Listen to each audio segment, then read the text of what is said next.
The historical trajectory of humanity is not only the story of tools that progressively relieved the individual from specific tasks, but also the story of a transfer of faculties from the individual to the collective. Every technological innovation does not live in itself, but only if integrated into a system of practices, institutions, and organizations that enable its use. The wheel was not merely an extension of the leg, but required roads, exchanges, logistics, communities. Writing was not only an external memory, but required archives, schools, libraries, social structures able to preserve and transmit. The calculator was not just an amplifier of computation, but functioned within networks of communication, standards, and protocols, and cybernetic systems. Neuroscience and cognitive science show us that knowledge is never solely in the mind of an individual, but in a distributed environment that integrates brain, body, and context, like in the book The Extended Mind, written by Clark and Chalmers. Every technological artifact is thus a node in a system that collectivizes capacities once intrinsic to the individual. Externalized memory becomes a shared archive. Automated calculation becomes collective predictive power. Contemporary AI becomes a platform of common reasoning.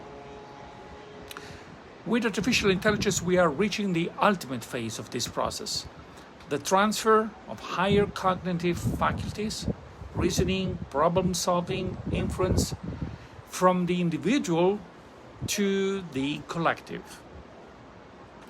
Large language models trained on planetary scale data no longer belongs to any single individual.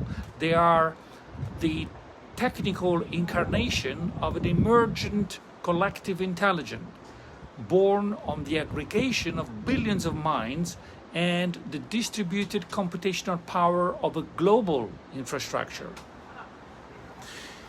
And here is the radical philosophical question arises.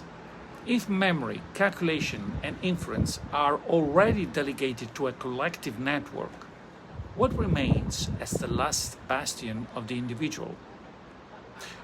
What remains is subjective experience, the qualia of consciousness, that immediate, irreducible, non-transferable form of knowledge. It is the most powerful and, for now, the most unknown domain.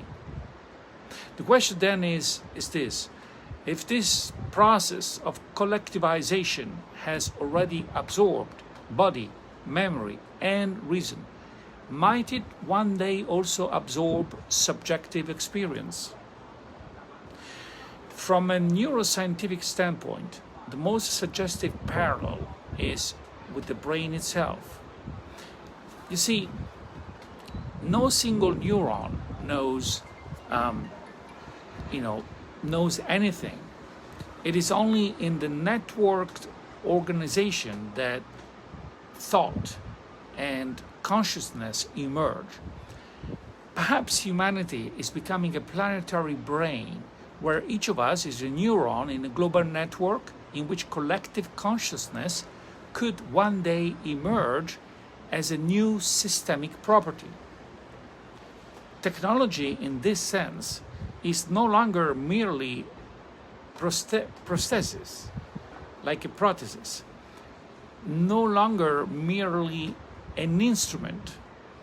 It is the mechanism by which the individual integrates into a larger mind, a mind that may be born not from the sum of individual experiences, but from their interconnection.